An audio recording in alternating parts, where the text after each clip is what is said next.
Selamat pagi, Kantor Hukum W. Selanjutnya, perkara nomor 57. Saya ulangi, nomor 67. Para pihak semuanya hadir.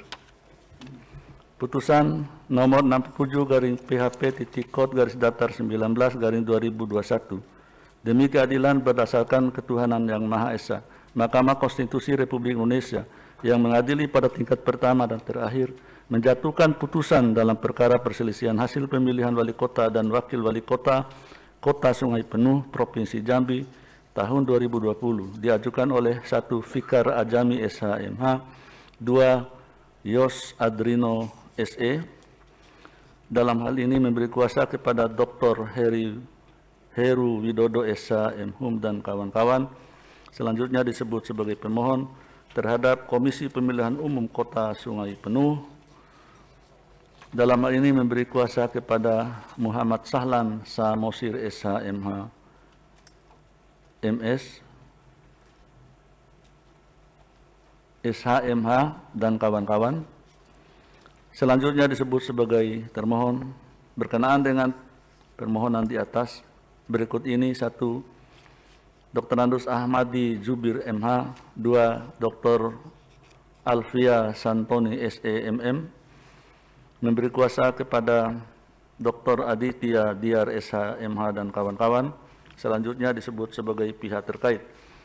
Membaca permohonan pemohon, mendengar keterangan pemohon, mendengar dan membaca jawaban termohon, mendengar dan membaca keterangan pihak terkait, mendengar dan membaca keterangan Badan Pengawas Pemilihan Umum Kota Sungai Penuh, memeriksa bukti-bukti para pihak, duduk perkara dan seterusnya dianggap dibacakan. Pertimbangan hukum 3.1 menimbang bahwa sebelum mempertimbangkan lebih jauh permohonan pemohon, Mahkamah memandang perlu untuk menegaskan kembali beberapa hal penting berkenaan dengan penyelesaian perselisihan hasil pemilihan gubernur, bupati, dan wali kota di Mahkamah Konstitusi sebagai berikut. 1, 2, 3 dianggap dibacakan. 4. Sehubungan dengan ketentuan pasal 158 UU 10 2016 berdasarkan putusan Mahkamah Konstitusi nomor 14, nomor 42, nomor 50, nomor 52, Mahkamah dapat menunda keberlakuan ketentuan pasal 158 UU 10 2016 sepanjang memenuhi kondisi sebagaimana pertimbangan Mahkamah dalam putusan-putusan tersebut.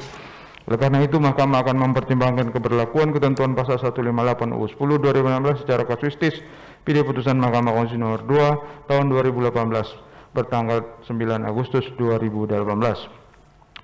Kewenangan Mahkamah dalam eksepsi 3.2 dianggap dibacakan. 3.3 bahwa berdasarkan uraian pertimbangan tersebut di atas, karena ternyata permohonan pemohon adalah berkaitan dengan perselisihan penetapan perolehan suara dan petitum pemohon berkenaan dengan pembatalan surat putusan Komisi Pemilihan Umum Kota Sungai Penuh nomor 320 dan seterusnya tahun 2020 tentang penetapan rekapitulasi hasil perhitungan suara pemilihan wali kota dan wakil wali kota Sungai Penuh tahun 2020 tanggal 17 Desember 2020, maka Mahkamah berwenang mengadili permohonan pemohon aku, dan oleh karenanya eksepsi termohon dan pihak terkait berkenaan dengan kewenangan Mahkamah tidak beralasan menurut hukum. Tenggang waktu pengajuan permohonan 3.4 dianggap dibacakan. 3.5 menimbang bahwa permohonan pemohon diajukan di Kepanitraan Mahkamah pada hari Jumat tanggal 18 Agustus 2020 pukul 23.26 waktu Indonesia Barat berdasarkan akta pengajuan permohonan pemohon nomor 68 dan seterusnya tahun 2020, sehingga permohonan pemohon diajukan masih dalam tenggang waktu pengajuan permohonan yang ditentukan peraturan perundang-undangan. Kedudukan hukum pemohon dalam eksepsi 3.6 menimbang bahwa sebelum mempertimbangkan lebih jauh mengenai pokok permohonan, Mahkamah terlebih dahulu mempertimbangkan eksepsi termohon dan pihak terkait mengenai kedudukan hukum pemohon yang pada pokoknya menyatakan bahwa pemohon tidak memiliki kedudukan hukum untuk mengajukan permohonan karena tidak memenuhi ketentuan pasal 158 ayat 2 huruf A UU 10 2016. terhadap eksepsi termohon dan pihak terkait tersebut penting bagi Mahkamah untuk mempertimbangkan apakah terdapat alasan untuk menyimpangi ketentuan pasal 158 ayat 2 sehingga perkara aku dapat diajukan ke pemeriksaan dalam persidangan lanjutan dengan agenda pembuktian. 3.7 menimbang bahwa pemohon mendalilkan yang pada pokoknya penyelenggaraan pemilihan calon wali kota dan wakil wali kota Kota Sungai Penuh yang diselenggarakan oleh termohon syarat dengan berbagai macam pelanggaran yang menurut pemohon proses penegakan hukumnya belum selesai dan hasilnya signifikan mempengaruhi keterpilihan peserta pemilihan dengan dua pokok dugaan pelanggaran sebagai berikut. Pertama, adanya penarikan dukungan dari Partai Berkarya dan Partai Persatuan Pembangunan setelah pendaftaran dan memindahkan dukungan kepada bakal calon lain. 2. Adanya pelanggaran syarat pencalonan yaitu terdapat perbedaan identitas calon wali kota pasangan calon nomor urut 1 dan model BB2 KWK yang telah lewat tanggal pendaftaran. Bahwa terhadap dalil permohonan tersebut di atas mengenai penarikan dukungan terhadap partai politik, Mahkamah telah mendengar dan setelah Mahkamah mendengar dan membaca secara saksama jawaban atau bantahan termohon, keterangan Bawaslu Kota Sungai Penuh, keterangan pihak terkait serta memeriksa alat-alat bukti yang diajukan oleh para pihak dan fakta hukum yang terungkap dalam persidangan, Mahkamah mempertimbangkan sebagai berikut. Berdasarkan pertimbangan hukum tersebut di atas, Mahkamah berkeyakinan bahwa penarikan dukungan dari Partai Berkarya dan Partai Persatuan Pembangunan sebagaimana didalilkan pemohon benar adanya, namun hal tersebut tidak bertentangan dengan peraturan perundang-undangan. Oleh karena itu, dalil pemohon aku adalah tidak beralasan menurut hukum. Selanjutnya terkait dengan dalil pemohon mengenai adanya perbedaan identitas calon wali kota Sungai Penuh, yaitu pasangan calon nomor urut 1 atas nama Detrandes Ahmadi Subair MMM berdasarkan fakta hukum yang terungkap dalam persidangan, termohon telah melakukan klarifikasi sebagaimana tercantum dalam dokumen persyaratan sesuai dengan keputusan Komisi Pemilihan Umum Republik Indonesia nomor 394 dan seterusnya tentang pedoman teknis pendaftaran.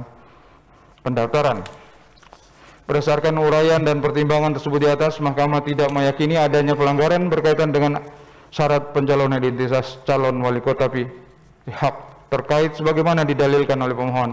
Oleh karena itu, dalil pemohon aku tidak beralasan menurut hukum. 3.8 menimbang bahwa berdasarkan seluruh pertimbangan hukum tersebut di atas, Mahkamah berpendapat permohonan aku tidak terdapat alasan untuk menyimpangi ketentuan pasal 158 ayat 2 UU 10 2016 berkaitan dengan kedudukan hukum pemohon sebagai syarat formil dalam mengajukan permohonan perselisihan hasil pemilihan gubernur, bupati, wali kota di Mahkamah. Oleh karena itu, tidak ada relevansinya untuk meneruskan permohonan aku pada persidangan dengan agenda pemeriksaan lanjutan. Selanjutnya, Mahkamah akan mempertimbangkan kedudukan hukum pemohon. 3.9 menimbang bahwa dalam mempertimbangkan kedudukan hukum pemohon, Mahkamah akan mempertimbangkan hal-hal sebagai berikut. 3.12 dianggap dibacakan, 3.10 dianggap dibacakan, 3.10.2, 3.10.3, 3.10.4, 3.10.5 dianggap dibacakan. 3.10.6 bahwa jumlah perbedaan perolehan suara antara pemohon dengan pasangan calon peraih suara terbanyak adalah paling banyak 2% kali 55.953 suara. Total suara sah sama dengan 1.119 suara. Dengan demikian, selisih maksimal untuk dapat mengajukan permohonan sengketa hasil ke Mahkamah adalah 1.119 suara. 3.10.7 bahwa perolehan suara pemohon adalah 27.170 suara, sedangkan perolehan suara pihak terkait pasangan calon peraih suara terbanyak adalah 28.783 suara. Sehingga perbedaan perolehan suara antara pemohon dan pihak terkait adalah 28.783 suara dikurangi 27.170 suara sama dengan 1.613 suara, sehingga lebih dari 1.119 suara atau lebih dari 2% yaitu 2,88%. 3.11 menimbang bahwa berdasarkan pertimbangan hukum di atas, Mahkamah berpendapat meskipun pemohon adalah pasangan calon wali kota dan wakil wali kota Sungai Penuh dalam pemilihan wali kota dan wakil wali kota Sungai Penuh tahun 2020, namun pemohon tidak memenuhi ketentuan berkaitan dengan kedudukan hukum untuk mengajukan permohonan sebagaimana dimaksud dalam pasal 158 UU 10 2016. Oleh karena itu, menurut Mahkamah, pemohon tidak memiliki kedudukan hukum untuk mengajukan permohonan aku. Dengan demikian, eksepsi termohon dan eksepsi pihak terkait bahwa pemohon tidak memiliki kedudukan hukum adalah beralasan menurut hukum. 3.12 menimbang bahwa berdasarkan seluruh uraian pertimbangan hukum tersebut di atas, permohonan pemohon tidak memenuhi ketentuan pasal 158 ayat 2 UU 10 2016 berkenaan dengan kedudukan hukum. Andapun ketentuan tersebut disimpangi kuat non, telah ternyata dalil-dalil pokok permohonan pemohon tidak beralasan menurut hukum. 3.13 menimbang bahwa oleh karena eksepsi termohon dan eksepsi pihak terkait mengenai kedudukan hukum pemohon beralasan menurut hukum, maka eksepsi lain dari termohon dan pihak terkait serta pokok permohonan sebelumnya tidak dipertimbangkan. 3.14 menimbang bahwa terhadap hal-hal lain yang berkaitan dengan permohonan pemohon tidak dipertimbangkan lebih lanjut karena menurut Mahkamah tidak ada relevansinya dan oleh karenanya harus dinyatakan pula tidak beralasan menurut hukum. Konklusi, berdasarkan penilaian atas fakta dan hukum sebagaimana diuraikan di atas, Mahkamah berkesimpulan: 1. Eksepsi termohon dan pihak terkait mengenai kewenangan Mahkamah tidak beralasan menurut hukum. 2. Mahkamah berwenang mengadili permohonan aku. 3. Permohonan pemohon diajukan masih dalam tenggang waktu yang ditentukan peraturan perundang-undangan. 4. Eksepsi termohon dan eksepsi pihak terkait mengenai kedudukan hukum pemohon beralasan menurut hukum. 5. Pemohon tidak memiliki kedudukan hukum untuk mengajukan permohonan aku. 6. Andaipun pemohon memiliki kedudukan hukum quote non, permohonan pemohon tidak beralasan menurut hukum. 7. Eksepsi dari termohon dan pihak terkait lainnya serta pokok permohonan pemohon serta hal-hal lainnya tidak dipertimbangkan.